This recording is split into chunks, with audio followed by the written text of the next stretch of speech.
Consciousness and Science. Essa é a edição internacional do programa Ciência e Consciência. Eu sou Nancy Trivelato, estou conversando com vocês aqui do campus IAC Europa.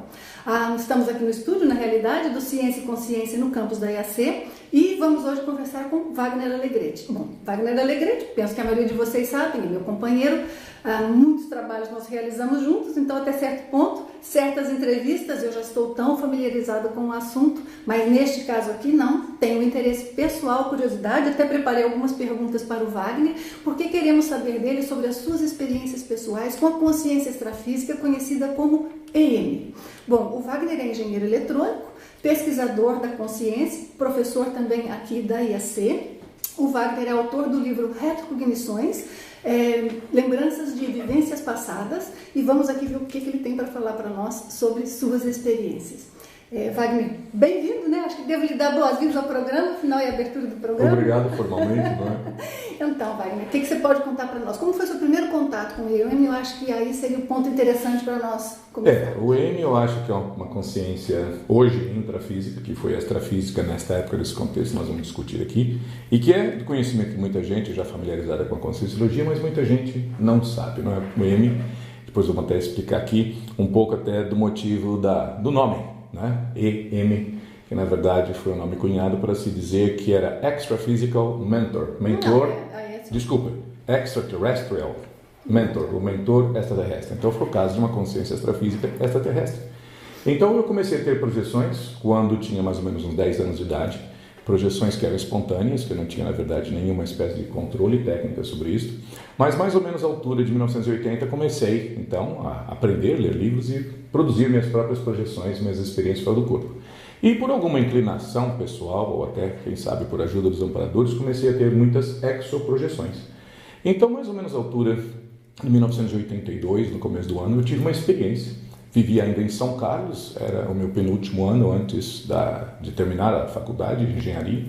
E eu estava lá na República, tive uma projeção no meio da noite, como tantas que tinha naquela época. Saí do corpo, me vi dentro do meu quarto, senti que havia uma presença no quintal do fundo daquela casa da nossa República. Olhei pela janela e vi uma consciência, parecia uma consciência extrafísica, muito exótica, muito diferente, definitivamente não humana. E naquela inexperiência, no primeiro contato, eu pensei que fosse um assediador, não é isso, ou deformado, ou transfigurado, mas naquele contato energético mental da minha própria atenção, aquela consciência veio para dentro do quarto. E vi então aquela figura enorme, muito alta, muito mais alta do que eu, quer dizer, o equivalente mais ou menos a uns 2 metros de altura, alguma coisa assim, ou talvez mais. E imediatamente a minha reação ali de projetor, com alguma experiência, mas não muita, foi de colocar as minhas mãos e começar a exteriorizar a energia, um pouco como defesa e um pouco também dentro de uma experiência já adquirida, para que ele voltasse à sua forma que eu supunha que fosse humana. Nesse mesmo instante eu senti aquela comunicação telepática muito direta, e vi que pela telepatia ele sorria, ele ria com aquela situação, então ele comunicou: não se preocupe porque eu sou assim mesmo. Não é? E depois, com o tempo que eu vinha conhecê-lo melhor, eu vi exatamente isso, que ele sempre foi uma figura com muito bom humor, sempre muito brincalhão. Então naquele primeiro contato eu vi exatamente isso. Mas claro que eu fiquei impressionado na figura dele, naquele primeiro contato, não é? Eu vi que tinha um psicossoma muito grande, muito maior, não é, do que o nosso psicossoma, que acaba sendo uma cópia do corpo físico. Tinha uma cabeça muito grande, mas uma cabeça mais ou menos triangular, olhos muito grandes, e os olhos parecem, na verdade, buracos negros, oco, porque não dá para ver, tão escuro que não dá para ver a estrutura como nós temos o branco, a íris e a pupila e assim por diante. E tinha uma boca muito pequena e tinha umas protuberâncias no que seria da testa, mais ou menos como nós vemos nos Klingons do Star Trek, não é? Braços curtos, grossos, e eu vi que a mão dele tinha uma espécie de membrana entre os dedos, não é? E ele viu que eu fiquei um pouco impressionado com aquilo, então ele fez uma autotransfiguração. E ele se transfigurou num humano de etnia africana, quer dizer, como se fosse um africano, mas completamente humano, e vi que ele fez aquilo para acomodar a minha própria impressão. Mas ele depois disse o seguinte para mim: olha, gostaria de te mostrar uma coisa, Wagner, quer dizer, ele me tratou por um nome. Então eu vi que já me conhecia, já acompanhava alguma coisa, para mim, pelo menos da minha memória, que era o primeiro contato. Então ele falou: olha, deixa eu pegar sua mão que nós vamos a um lugar que eu quero te mostrar algo. Então ele pegou a minha mão e eu senti rapidamente uma volitação com mudança de dimensão, porque ficou tudo turvo, tudo com várias luzes, cores passando rapidamente, como se fosse um filme muito rápido, e de repente eu me vi, junto com ele, num lugar que a princípio me parecia um deserto. Então eu olhava para todos os lados, era um deserto porque só havia um solo, um piso, mais ou menos ondulado, sem nada, o que me parecia ser céu completamente escuro, mas existia uma luminosidade residual, não é? Aí ele me disse, presta atenção, presta atenção. Eu comecei a focalizar naquele chão, não é? Ligeiramente ondulado, me parecia estéril. Quando eu comecei a ver, então, pouco a pouco, ia se plasmando, ia entrando em foco, ficando cada vez mais claro. Na verdade, como se fosse um recife de coral, desses que eu já tinha visto já nos meus mergulhos. Até depois entendi por que eu tinha tido uma certa atração. Na verdade, um ano antes tinha começado a praticar mergulho, mas na verdade muito mais rico. Então comecei a ver muitas formas de vida, como se fossem poliquetas, como se fossem anêmonas, o equivalente, mas não exatamente como a nossa, mas tudo era feito ou de luz ou de energia, porque tudo era transparente. Era como se fosse realmente seres de uma outra dimensão, porque não se alinhavam com nada que eu conhecia de biologia marinha. E aquilo era de uma riqueza tão grande, de tantas luzes, de tantas cores, que aquilo me impressionou de tal forma que eu fui mexer e peguei alguns desses seres nas minhas mãos. Eu fiquei tão absorvido por aquilo que esqueci completamente essa consciência que depois eu vinha saber, que era o M, nessa altura eu não sabia, e de repente eu voltei para o corpo com aquela imagem muito firme, ainda muito forte, daquela visão que hoje me parece como se fosse de uma dimensão extrafísica, próxima da nossa, mas coincidente com o fundo do mar. Porque houve até uma coisa que eu esqueci de dizer, quando eu comecei a sintonizar bem com aquelas formas de vida, se é que eu posso dizer nesse sentido, quer dizer, extrafísicas, mas não na vida biológica, houve um momento que eu via como se aquele ambiente, o espaço, quer dizer, a água, fosse viva. Então era tanta energia que parece que aí que eu vi que estava no fundo do mar, pela própria característica daqueles seres, não é? Mas tudo parecia muito vivo. Aquilo me impressionou de tal forma que até hoje eu tenho uma fotografia mental muito clara daquilo tudo. Imagino que seja uma experiência muito forte. Acho que vale a pena falar aqui para os telespectadores. Nós estamos falando da experiência fora do corpo. Experiência fora do corpo é uma coisa que é assim, a pessoa que experimenta, ela tem a vivência e ela tem a confiança na lucidez em que ela estava. Experiência fora do corpo não é sonho, não é imaginação. Uma pessoa pode ter sonhos, pode ter uma experiência misturada com onirismo, mas a experiência fora do corpo totalmente lúcida, ela na realidade pode ser mais clara, mais lúcida, mais segura de ser realidade do que um momento como este que estou aqui eu conversando ou vocês aí que estão nos ouvindo. Essa é uma realidade que a pessoa que experimentou é que ela narra. Então nós estamos aqui ouvindo as narrativas de experiências fora do corpo de Wagner Alegrete. Ninguém precisa necessariamente de ter uma crença para observar ou não estes fatos. Aliás, nós gostaríamos de dizer que a IAC trabalha com um princípio que nós chamamos do omniquestionamento lúcido, que é o quê? Nós dizemos, seja lúcido, questione tudo e todos, experimente, pondere, porque nós temos que ter a lucidez para analisar nossa própria experiência, para avaliar tudo que é discutido. Portanto, aqui nós queremos nos manter dentro do campo daquilo que é o racional, daquilo que pode ser expressado, daquilo que é científico. Por outro lado, não podemos negar experiências reais vividas. Se nós observamos aí o universo, o cosmos, o Wagner que teve as exoprojeções, não é Wagner, vai saber falar melhor do que nós. Então, há seres que nós possamos encontrar que não necessariamente, como nós podemos visitar outros planetas, outros seres podem visitar este planeta. Mas essa é uma experiência que cada um tem que ter a sua. Mas o EM, vocês vão entender melhor o papel do EM aí nisso tudo, mas é uma consciência extrafísica muito conhecida dentro do trabalho da conscienciologia.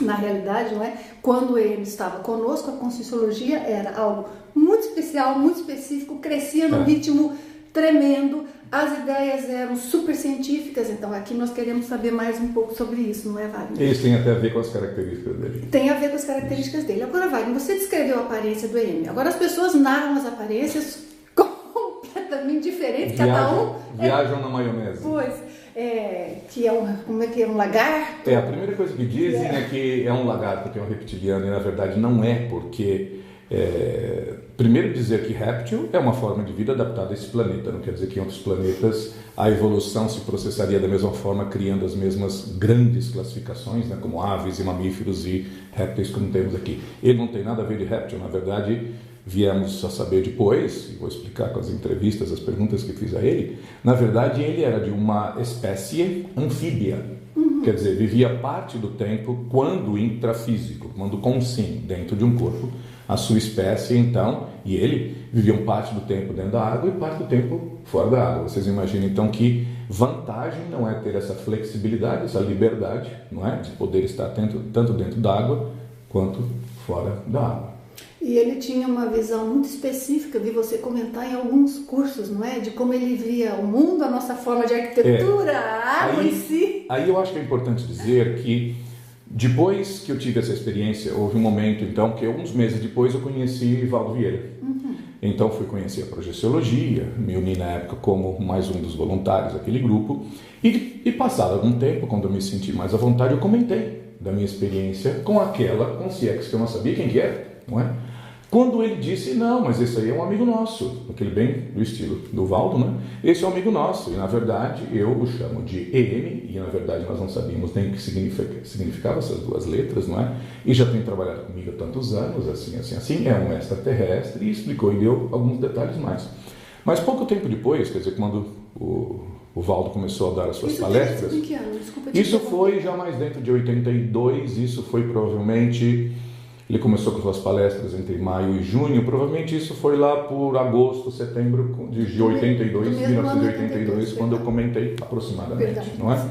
Mas passou um pouco mais de tempo naquele progresso do trabalho e o Valdo começou a fazer umas sessões que começaram na casa dele, no Rio de Janeiro, em que ele era então parapsíquico médium e que manifestava justamente o M.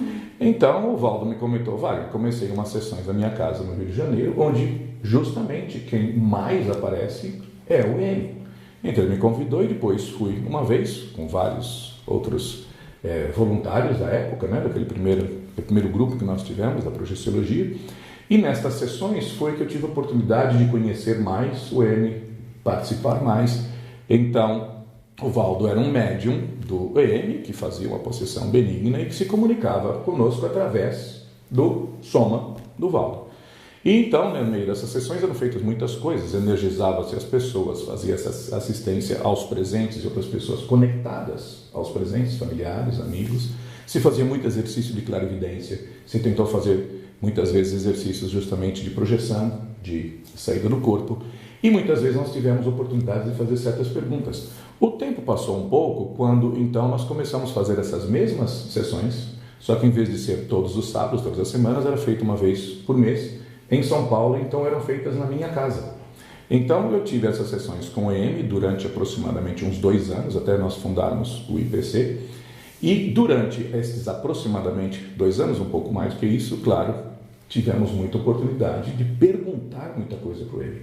E foi aí que nós começamos a entender melhor. Perfeito. Porque ao perguntar para ele e ter também, como você dizia, clarividências, que ele muitas vezes dizia, olha aqui na minha cara, fixa, isso que hoje nós chamamos de clarividência facial, começou na verdade com esses exercícios. Então, com muita energia, nós víamos então, que era muito fácil vê-lo, e aí que eu comecei a ver, na verdade, vários outros detalhes. Por exemplo, uma boca muito pequena dentro daquele rosto, daquela cabeça muito triangular.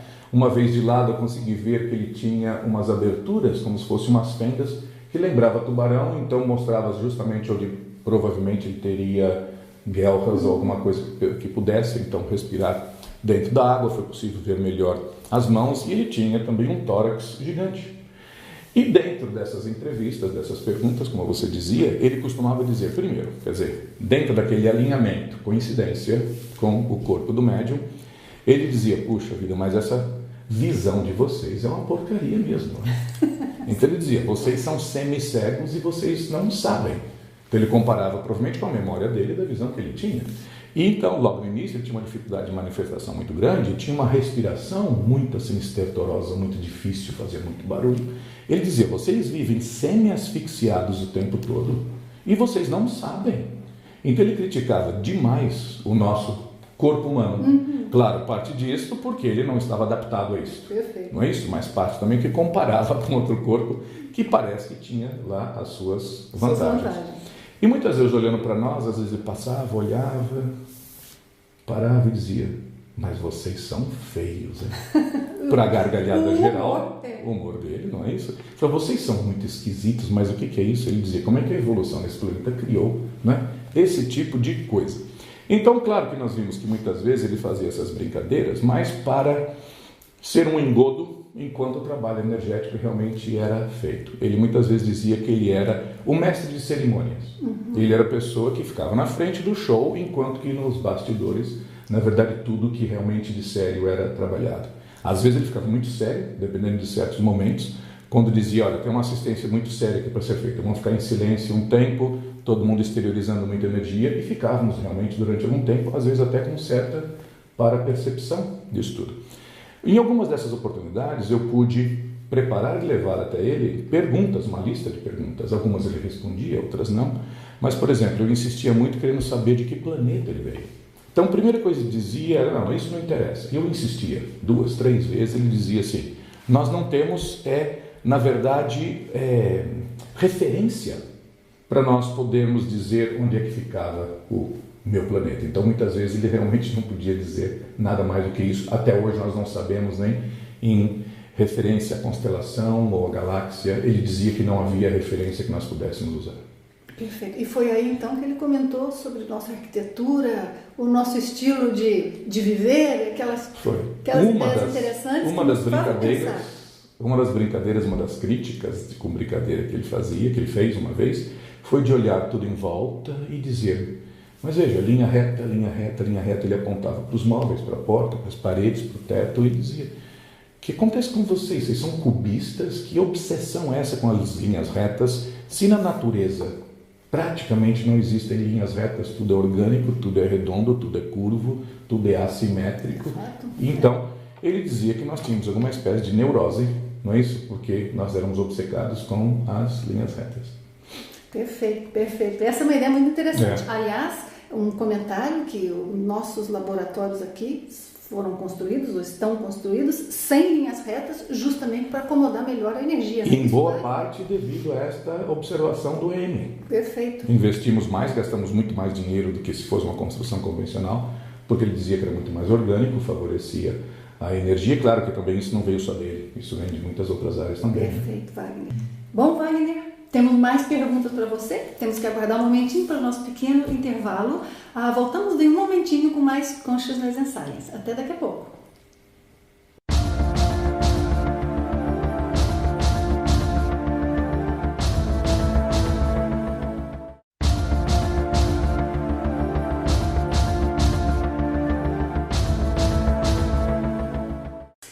De volta com o programa Consciousness and Science, a edição internacional do programa Ciência e Consciência. Hoje estamos entrevistando Wagner Alegretti sobre as suas experiências pessoais com a consciência extrafísica conhecida como EM.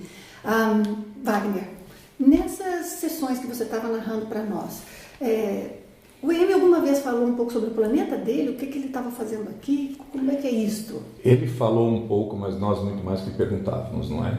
E é interessante que, apesar de ter alguma informação sobre isto, é interessante que algumas pessoas ouviram falar alguma coisa do EM, mas existe tanta curiosidade, existe tanta desinformação. Por exemplo, algumas pessoas dizem que o planeta dele explodiu. Porque se lembra, na verdade, de Krypton, né, do super-homem, então todo mundo associa isso. E, na verdade, fizemos várias vezes perguntas a ele sobre isso.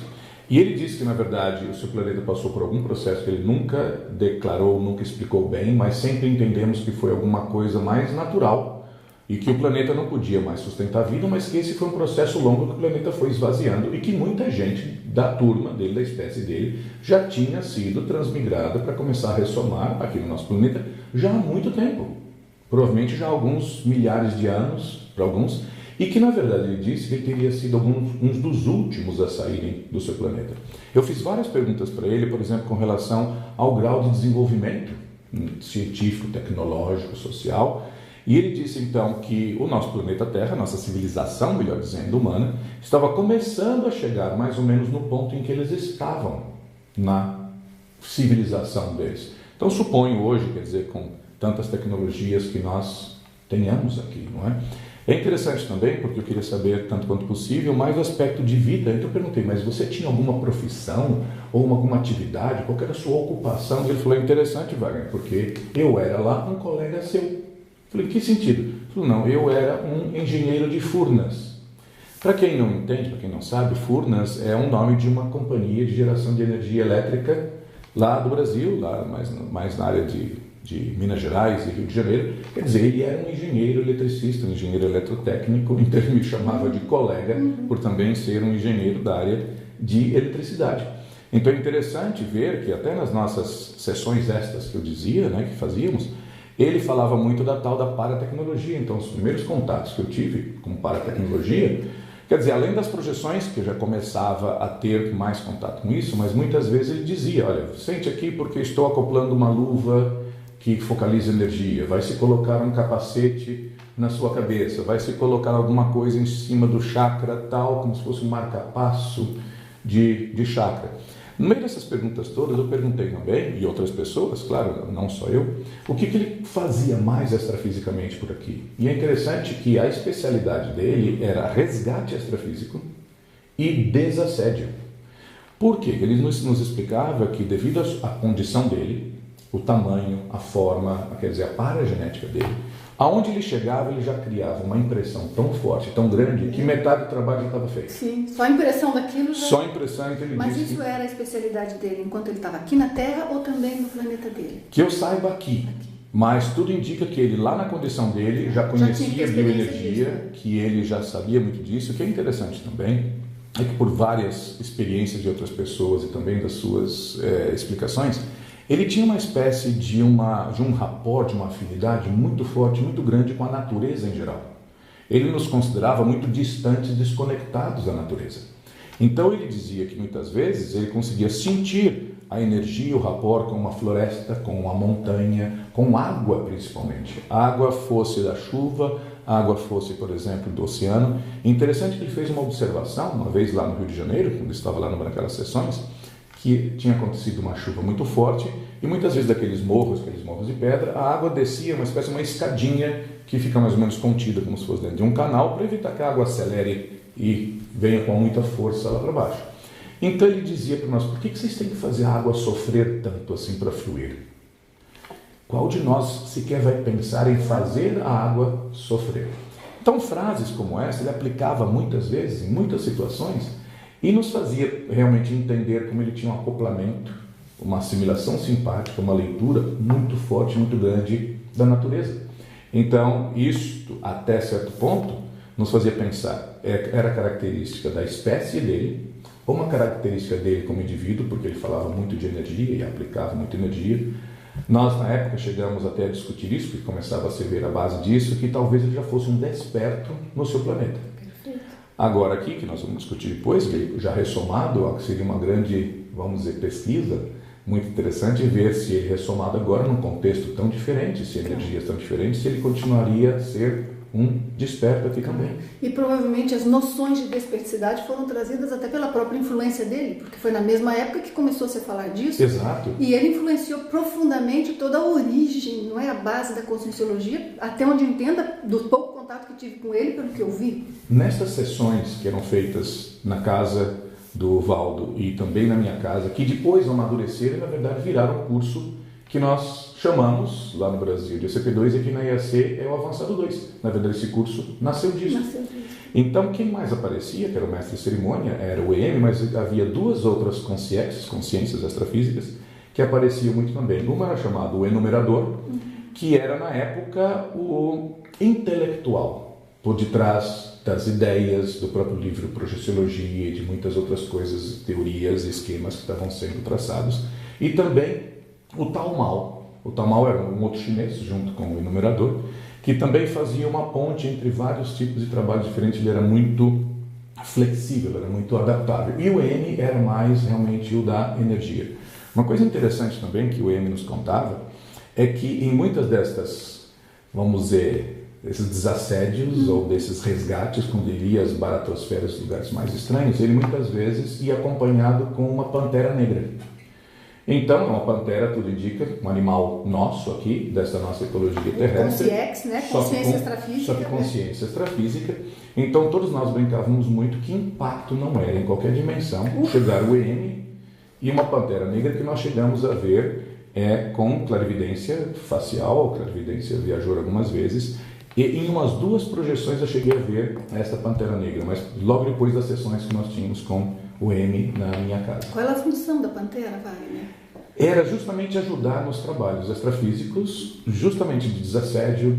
Parece que ela trabalhava em algumas coisas também das reurbanizações, que o M trabalhou muito em muitas coisas de reurbanização, mas na época não se falava muito disso. Se falava um pouco disto, mas ele às vezes dizia que a energia estava indo para processos muito específicos, de grande magnitude. Às vezes ele mencionava inclusive alguma coisa de transmigração, que algumas consciências estavam sendo levadas para outro planeta, porque já não tinham mais a condição compatível. E suponho que até a própria energia da pantera também contribuía naquele processo todo. Né? Agora, Wagner, você comentou uma vez num curso que eu me lembro sobre alguns experimentos que você fez com a presença do EM, com energia. Conta para nós um pouco sobre isso. Tentando fundir o meu conhecimento, o meu interesse, que tinha e tenho, né, pela própria engenharia, física, toda essa área, com as minhas próprias projeções desde criança e sentir energia, porque logo de início eu decidi me especializar justamente em energia. Não é? Cada um foi pegando um tema, uma área.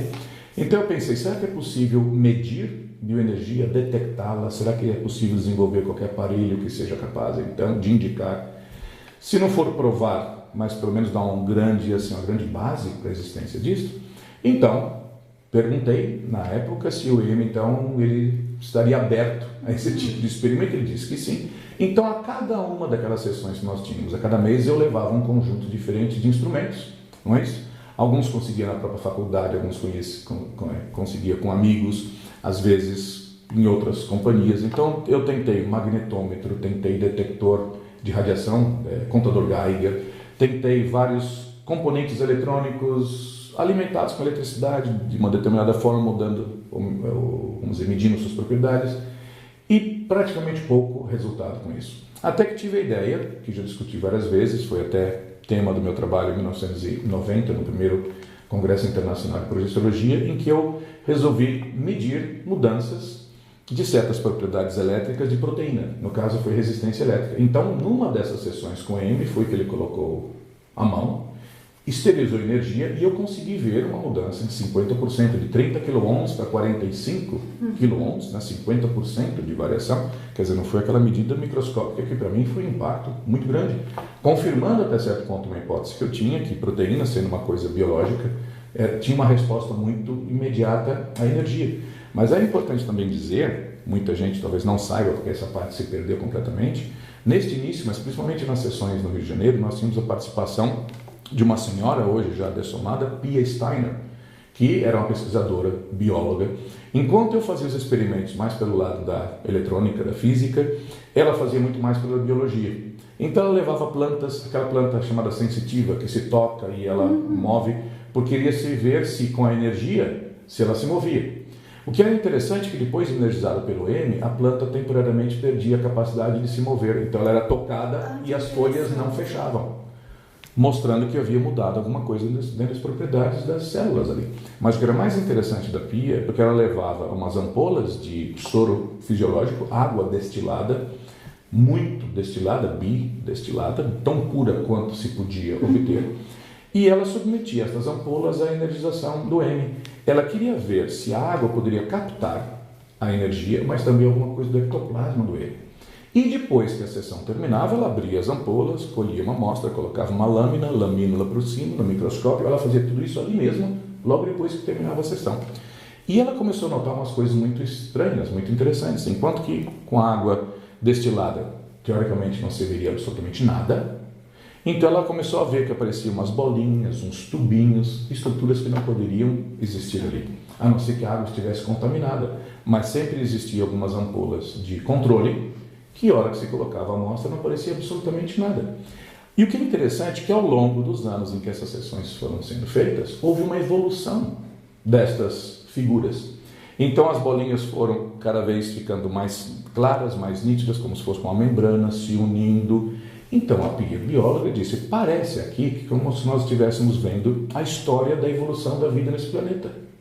Desde a vida inorgânica, começa a formar as primeiras vesículas e que já começa a isolar o meio externo do interno, já é uma membrana e, bem, era muito interessante isso, então, até certo ponto confirmava algumas hipóteses e lançava outras, que parece, como nós até dizemos na Conscienciologia, que é a energia consciencial que organiza a matéria a um ponto que começa a criar esse tipo de processo que nós chamamos de vida. Essa hipótese vem, na verdade, desse tipo de pesquisa. Desse tipo de pesquisa. Agora, o que é interessante é que a Pia ela era tão científica, ela era tão criteriosa, que ela tirou fotografias disso tudo. Então, existia um álbum com várias fotografias grandes, com toda a evolução disso. Um álbum que hoje eu não sei onde está, se ele se perdeu, como foi, mas isso merecia uma publicação. Claro, um estudo específico. Entende? Um estudo específico, mesmo que seja de casuística, mesmo que algumas pessoas dentro do princípio tomem questionamento, não é isso? Bem, nós não sabemos ainda qual é a melhor explicação. Perfeito. Mas as fotos estariam ali para todo mundo. Claro, como muitas das pesquisas do Reich. Exato. Não necessariamente se compreende, mas o fato ele foi extremamente criterioso, os dados estão ali, podemos não ter explicação, mas pelo menos temos que reconhecer que é um fenômeno que não se tem explicação. Claro, isso claro. já é um passo em ciência, não é? É importante reconhecer isso. Agora, nestas entrevistas, Wagner, alguma vez você perguntou para ele sobre algum outro tipo de trabalho que ele fizesse? Sim. Essa foi uma pergunta muito interessante, porque eu achei muito estranho que o M aparecesse, que ele se manifestasse só conosco. Então eu perguntei para ele, você aparece, se manifesta só conosco aqui? Ele falou, não, eu também apareço num grupo lá no Japão. E eu fiquei muito, então, curioso, mas por quê? Que o Japão, ele não entrava em certos detalhes, quer dizer, acho que quando entra mais aspectos evolutivos, grupos kármicos, ele não queria entrar muito nisso. Mas ele disse que tinha afinidade com o grupo A. E é interessante, talvez, até para conectar aqui, que muita gente não sabe desse lado da história, quer dizer, muitas pessoas sabem de vários fragmentos, mas não o todo disso, não é? Que numa das viagens que nós fizemos do Japão, você também estava lá, claro, não é? Nós tivemos ali aquelas sessões de avaliação de treinamento bioenergético, começamos isso, quando foi? Isso foi lá em 2004? 2003, final de 2003? No final de 2003, quando começamos com essas sessões individuais ali no Japão, e uma moça perguntou para mim se ela poderia trazer o filho dela também para ter uma demonstração, uma sessão daquela, e eu imaginando que era uma criança mais velhinha, mais madurinha, e eu perguntei qual que é a idade do seu filho, ele falou 5 anos de idade. Então foi uma surpresa, como é que eu vou fazer um experimento, uma demonstração dessa, explicar além da barreira da língua, falo em inglês, que já não é a minha língua natural, nativa, tem que traduzir, bem, mas veio a criança lá. E criança muito esperta, muito simpática, muito positiva, e é interessante que eu mandava energia, ele sentia, discriminava quando a energia era constante, quando a energia era pulsátil. Então, houve um determinado momento que eu disse para ele, bem, vamos fazer agora o seguinte, você agora exterioriza energia para mim. Lembra do Pikachu, lá do Pokémon, não é isso? E ele entendeu rapidamente, na Pikachu parece que é a linguagem universal, transcende português, inglês, japonês. E, no determinado momento, então ele colocou as mãozinhas dele e começou a esterilizar a energia para mim. Interessante que não me perguntou como é que faz, como é que não me pediu explicações, simplesmente fez. Colocou as mãos, começou a esterilizar e quero dizer para vocês que eu tive um dos maiores banhos energéticos da minha vida. A energia muito forte, muito poderosa, mas o que é mais interessante é que num determinado momento eu reconheci o tipo, o padrão, a assinatura pensênica daquela energia era a mesma do M da sua turma. Então naquele momento eu pensei, esse menininho acho que é um da turma do EM. E na hora, pelo menos um nós encontramos, temos nome, telefone, tudo mais dele. Isso já faz vários anos, né? Mas o que é interessante é que isso se conectou justamente àquela pergunta que eu tinha feito para o M, e o M disse que aparecia no Japão, não é? Agora, claro, depois pode se considerar por quê? Por que no Japão, não é? Vimos também em outros países que deve ter alguma conexão. Também. Falamos disso no momento. Para quem está nos assistindo, talvez seja interessante comentar, Wagner e eu fomos ao Japão para trabalhos com energia, com conscienciologia, ensinar todas essas ideias por quase 9 anos. Eu, na verdade, estive no Japão por 10 vezes. Eu também tive experiências em que outras pessoas vieram, como uma senhora que veio e falou, olha, eu vim aqui, mas eu não preciso de nada de você, eu só vim aqui para te contar minhas experiências, que eu não sei porque eu gostaria muito que você pudesse ouvi-las. E ela trouxe suas experiências projetivas anotadas, e a tradutora nada mais fez do que pegar o caderno e traduzir. Só que as experiências dela eram extremamente similares a essa que você narrou, a primeira que você teve com a Amy. Eu lembro de oceano, local que ela ia, isso, oceano, e eu não sei porque eu sou atraída para a água. Então, esse era o ponto dela, e foi muito interessante, porque ali vimos outra conexão. Então, já tem alguns, assim, que nós já pensamos. Mas, paramos um momentinho para o intervalo, voltamos daqui a pouquinho com mais Consciousness and Science e mais notícias para vocês sobre a consciência extrafísica EM. Até daqui a pouco.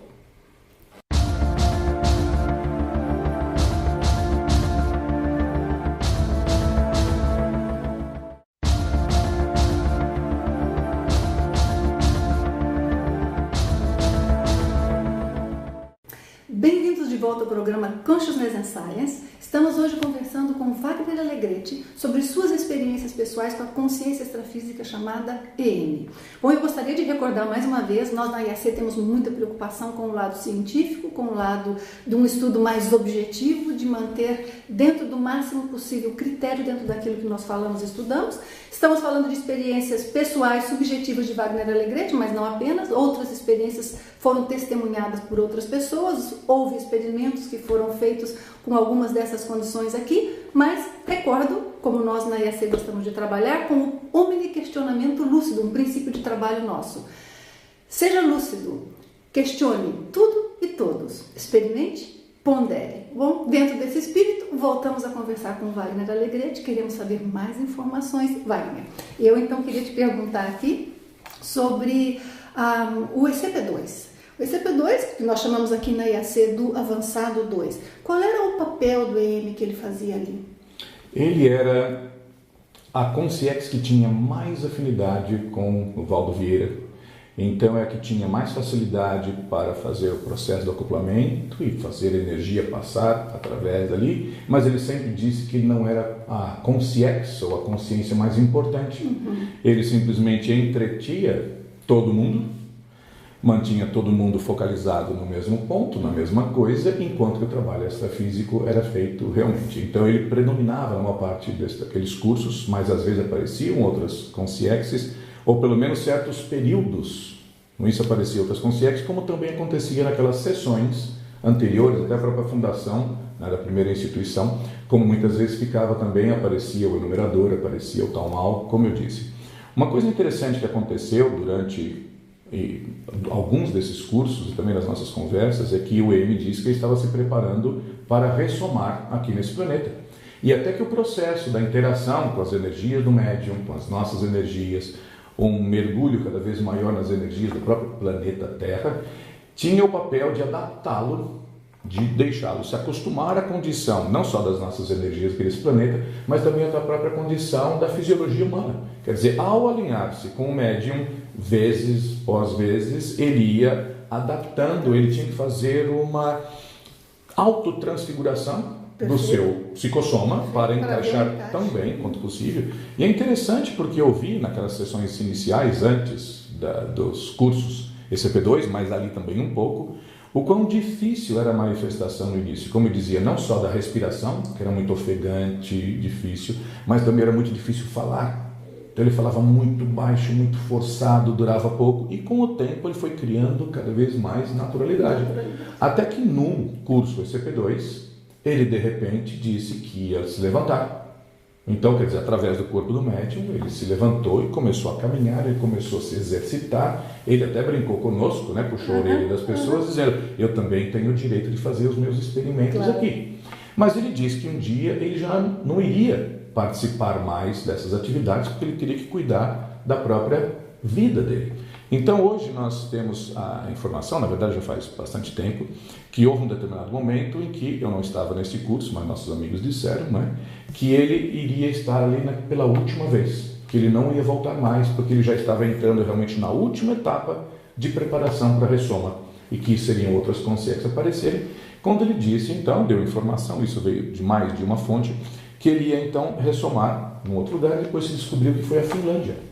Então essa informação chegou a nós, como você sabe, mas para os nossos amigos saberem. E como eu tinha uma gratidão muito grande ao EM, e afinidade, quer dizer, pelas próprias sessões da minha casa, a projeção que eu tive, e ele também ajudou familiares meus com processos de saúde, não é isso? Até uma pessoa da família que não conseguia engravidar, e depois disso conseguiu, assédios até de familiares meus que foram resolvidos. Então, naquela época, nós soubemos, então, eu e você, que o EM tinha ressomado na Finlândia. Tudo indica finalzinho da década de 90, teria sido 99, alguma coisa nisso, não me lembro exatamente da época. Então, em 2004, nós forçamos um pouquinho e começamos a dar cursos na Finlândia, quando estávamos ainda em Londres, devido à facilidade. E na época não havia nem muito interesse assim, quer dizer, nem da expansão, não havia grande resultado financeiro daquilo, mas a minha ideia foi muito claramente de fazer uma reciprocidade ao EM, quer dizer, ele como criança ali, não é isso? Crescendo, então com as nossas idas regulares, que fomos muitas vezes lá. Tivemos muito sucesso. Muitos alunos, muitas vezes em várias cidades, não é? Então, quer dizer, distribuindo os livros, dando cursos, dando aulas, quisemos ter, nós dois, não é? A ideia de preparar, semear, fertilizar o terreno para quando o EM tivesse um pouco mais de idade. Hoje ele deve ter, suponho, uns 16 anos de idade aproximadamente. Então, se ele tivesse projeções, ao procurar esse tipo de informação ao redor, então que seria muito mais fácil para ele nos localizar e ter uma informação muito mais amadurecida nesse sentido. Mas muita gente sempre nos pergunta, por que a Finlândia? Eu não posso dizer que saiba de todos os motivos, mas é provável que exista muita gente do EM já ressomada lá há muito tempo. Os finlandeses são um povo bem específico e uma das coisas deles é uma língua que muitas vezes é difícil até de encaixar na árvore toda, não é isso, da linguística. É um país que tem muita água, muito verde, população pequena e ainda uma natureza pouco alterada, pouco poluída, não é isso? Isso nos faz lembrar também da própria questão do Japão. O Japão não tem uma natureza assim tão preservada quanto a Finlândia, mas tem uma conexão muito profunda, muito grande com o mar.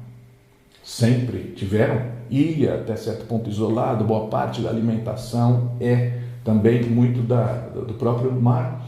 Isso nos faz lembrar também de uma outra coisa que você vai se lembrar, Nancy, que outro lugar que nós sentimos muitas coisas da turma do EM e sentimos muita gente da sua turma, foi no Havaí. Ah, sim, sim. Então, algumas pessoas não sabem, nós fomos várias vezes ao Havaí, uma vez só nós dois, não é isso? Outra vez depois levamos uma excursão. Uma das raras viagens que fomos só nós dois. Nas raras, voltando do Japão, aliás, exato, aproveitando uma conexão. No meio do caminho, sim. E nós subimos a uma montanha, o ponto mais alto do Havaí, chama Mauna Kea, 4.200 metros de altitude, onde existe uma grande concentração de telescópios, radiotelescópios. É a maior concentração de telescópios do mundo, coisas de alta tecnologia. Então vocês veem que é a conexão da Terra com o meio, o espaço exterior. E nós sentimos aquele final de tarde, começo de noite, que nós passamos lá, um frio danado, quase sem oxigênio, 60% de oxigênio só que nós temos aqui, e que nós começamos a sentir aquelas consciências todas e tinha gente do EM. Agora existe uma coisa interessante. A grande ilha do Havaí, que o Havaí é um arquipélago, várias ilhas, mas a grande ilha onde nós estávamos, que ainda é ativa vulcanicamente, tem essa grande montanha, fica 4.200 metros acima do nível da água, só que para baixo isso vai até 5.000 metros de profundidade. Quer dizer, vai às chamadas zonas abissais, a fossa havaiana, como se diz, que circunda aquilo. Isso me lembra justamente daquelas regiões profundas que o EM me levou para ver. Agora, existe uma coisa interessante para conectar aqui também, que aqui é um pouquinho de, vamos dizer assim, esticar um pouco, forçar um pouco. Mas, quando eu assisti o filme que se chamava The Abyss, foi chamado no Brasil O Segredo do Abismo, que é um filme interessante, ficção científica, feito pelo James Cameron. Então existia esta civilização extraterrestre muito avançada nas profundezas das mais profundas ali realmente do oceano, e eles manipulavam a água, e várias das figuras que eles mostram ali, não se sabe se era forma viva ou se era tecnologia, era de água que era manipulada e tinha luzes e tinha cores, parecia inclusive os animais marinhos. Quando eu assisti o filme já há muitos anos, eu tive um impacto muito grande que eu pensei, isso parece aquela projeção primeira com o EM que eu vi tudo aquilo no fundo do mar. conectando com uma raça extraterrestre, no caso da ficção, também no fundo do mar. Eu pensei, até que ponto esse James Cameron não teve qualquer espécie de inspiração, projeção? Ou será que é da turma do M? Aí nos últimos anos, para quem não sabe, vieram duas outras confirmações quer dizer, mais evidências. Primeiro, que ele usou seu poder, sua influência, seu dinheiro, e ele financiou o desenvolvimento de submarinos sofisticados capazes de ir às grandes profundezas do oceano. E ele teve uma curiosidade muito grande com os chamados Black Smokers, que são pontos do oceano onde a água quente vem das profundezas da Terra, com muitos sais e muitos componentes químicos, e cria ali uma ecologia muito específica, uma ecologia que não depende do sol, depende, na verdade, do enxofre e certas reações químicas ali. Então eu pensei, por que esse James Cameron aplica tanto tempo, dinheiro, investe? E depois ele doou estes submarinos para instituições de pesquisa. Ele foi também uma pessoa que fez lá certas desses mergulhos, dessas pesquisas com o Titanic. Então, quer dizer, ele de alguma forma, fixado à questão do mar, das grandes profundezas, aquele filme com muita coisa do M, e depois ele veio com o filme Avatar. Ah, claro.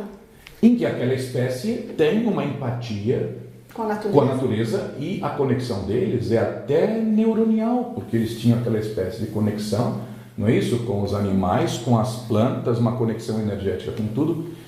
Então, claro, não sei se o James Cameron vai gostar de dizer isto, mas...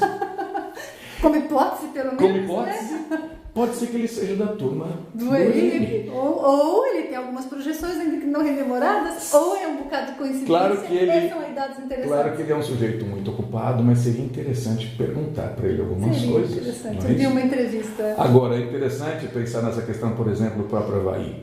Será que o Havaí, hoje em dia, ou até recentemente, teria sido um lugar para várias pessoas, ou várias consciências da turma do M, se adaptar aqui? É uma ponte, não é? Muita água. Muita geoenergia acelerando a adaptação aqui.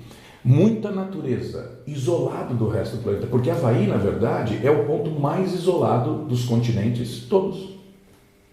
Então, imagina-se aqueles primeiros, vamos dizer, hoje chamados havaianos, que teriam chegado, não é isso, com suas canoas, provavelmente vindo do Tahiti, não é isso?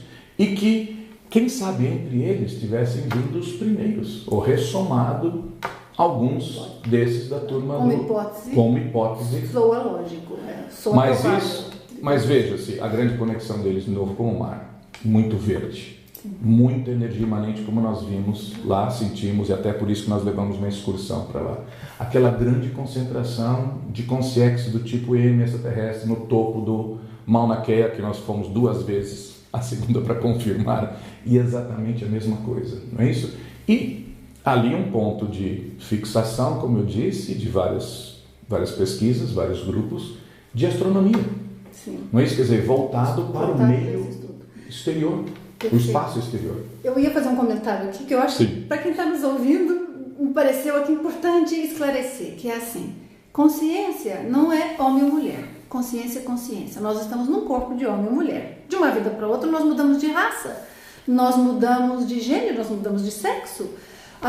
Uma consciência que fosse ligada a outro planeta, tem uma aparência diferente, ela também é uma consciência, assim como todos nós consciências. Nasceu aqui, é consciência humana, tá? Eu acho bom esclarecer isso, porque nós estamos falando de renasceu na Finlândia, é gente, é consciência humana, nós estamos falando de pessoas. No fundo, o que nós estamos estudando é a evolução da consciência, em diversas formas, diversos planetas, estudando possibilidades maiores, mas claro, a manifestação física aqui é essa nossa humana, não é? E nisso tudo, quer dizer, o tema é tão interessante, por isso tanta gente sempre me perguntou muito em vários cursos mais recentes e tal, né, universalismo para a tecnologia, mas veja que a discussão sobre o M nos faz pensar em parabiologia, biologia de outros planetas, mas também de outras dimensões, como isso que eu vi no fundo do mar, a própria questão da adaptação. Então, qual a paragenética dele? Adaptando-se a nossa, porque nós pensamos assim, que upgrades, que melhorias o M poderia trazer ao nosso tipo de corpo? Será que aquela visão dele vai trazer alguma vantagem? Ou será que ele vai ter dificuldades ao ponto, por exemplo, será que ele teria problemas respiratórios ao ter um pulmãozinho pequeno como o nosso aquele macaquinho? Não é isso? Essa visão difícil, segundo ele, não é isso? Que ele dizia que a nossa visão era complicada por paralaxe, por perspectiva, coisas que ele não tinha. Então, até o paracérebro dele, o cérebro daquela, vamos dizer, da espécie dele, não processava a informação visual da mesma maneira que nós aqui. Então, como hipótese, quem sabe lançando um pouquinho para o futuro, é assim, se nós pudéssemos encontrar o EM ressomado, quem sabe nessas sincronicidades, energia, não é? Com a nossa continuidade dos nossos cursos na Finlândia, que começamos em 2004, não é isso? Foi agosto de 2004, quer dizer, vai fazer 11 anos agora. Nosso trabalho continua lá. Exato. Então eu acho que existe uma grande probabilidade de nós encontrarmos o EM por essas experiências, por essa conexão energética. Se nós pudéssemos encontrá-lo, quer dizer, hoje como um rapaz, perguntar, tem saído do corpo? Não é isso?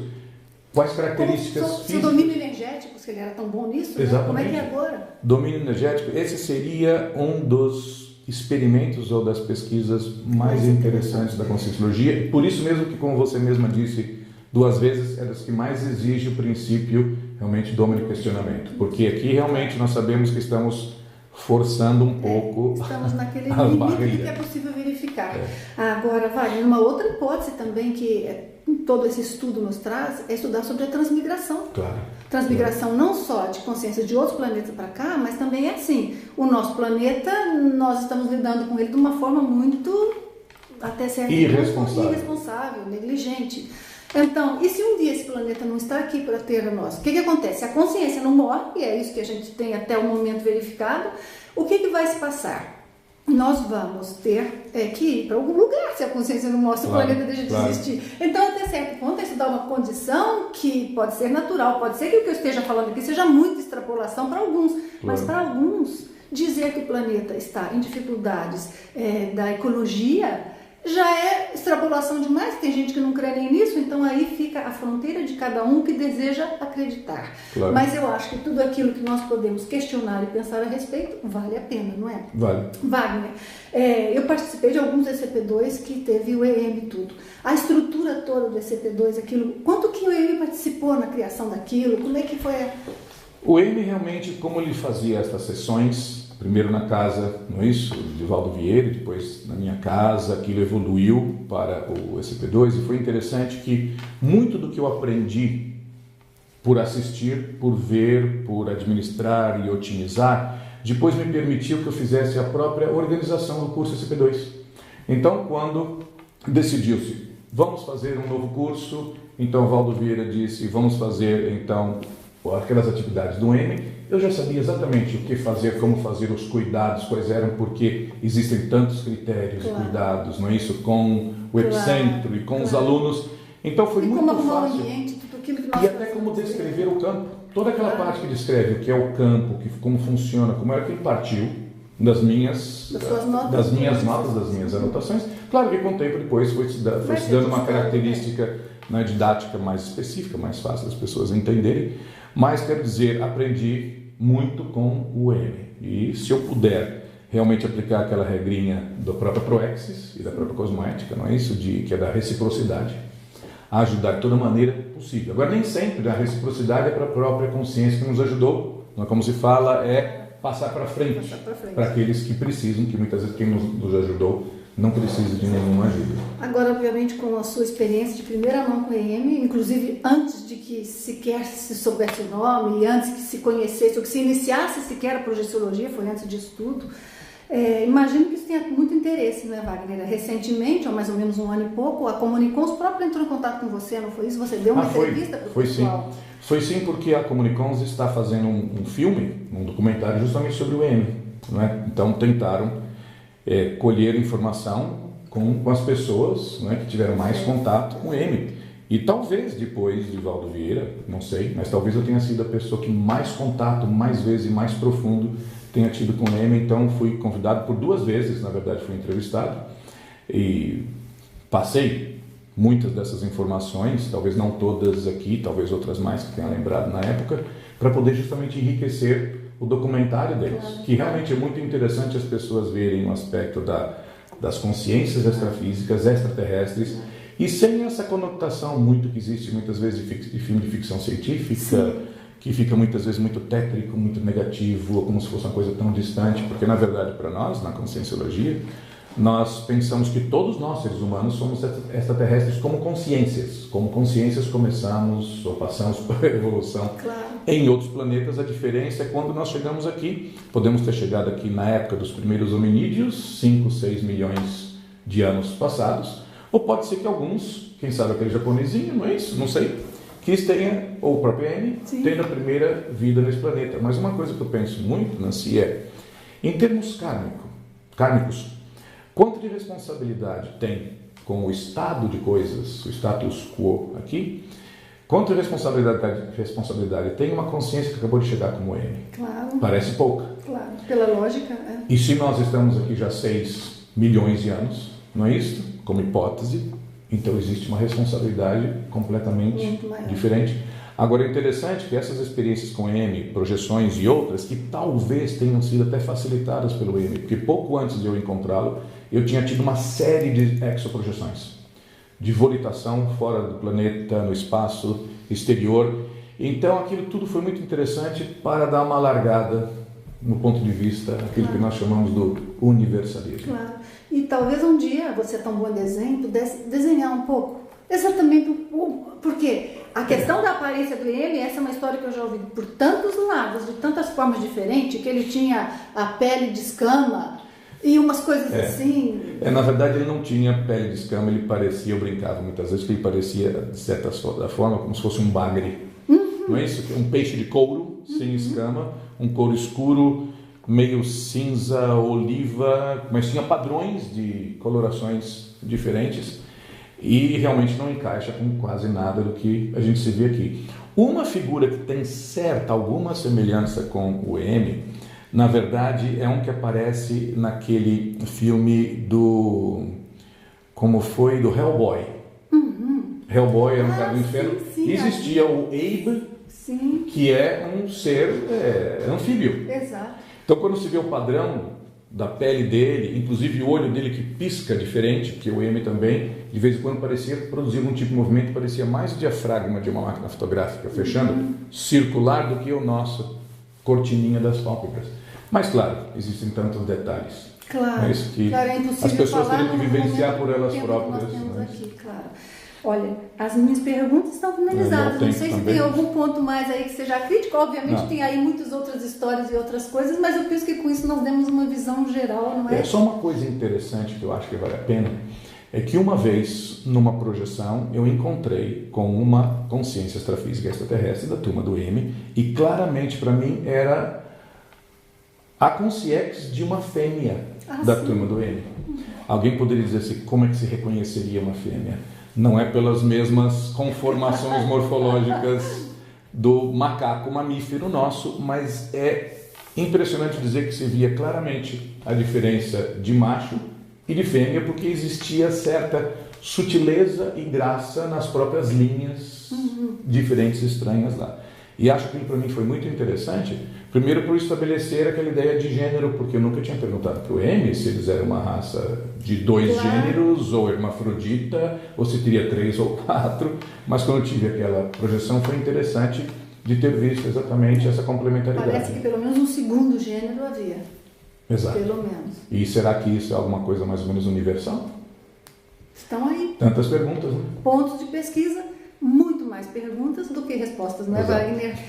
Muito mais curiosidades do que dados. É isso que acontece, mas nós temos que ter a maturidade de lidar com os poucos dados que temos, porque se nós simplesmente desprezá-los por isto, nós não vamos adiante para nada. Ficam aqui os dados, fica a casuística, fica para estudo em algum momento, e fica para a curiosidade daqueles que queriam saber um pouco mais sobre ele. Eu também aqui ouvi algumas coisas que ainda não tinha ouvido, apesar de tanto tempo juntos, não é?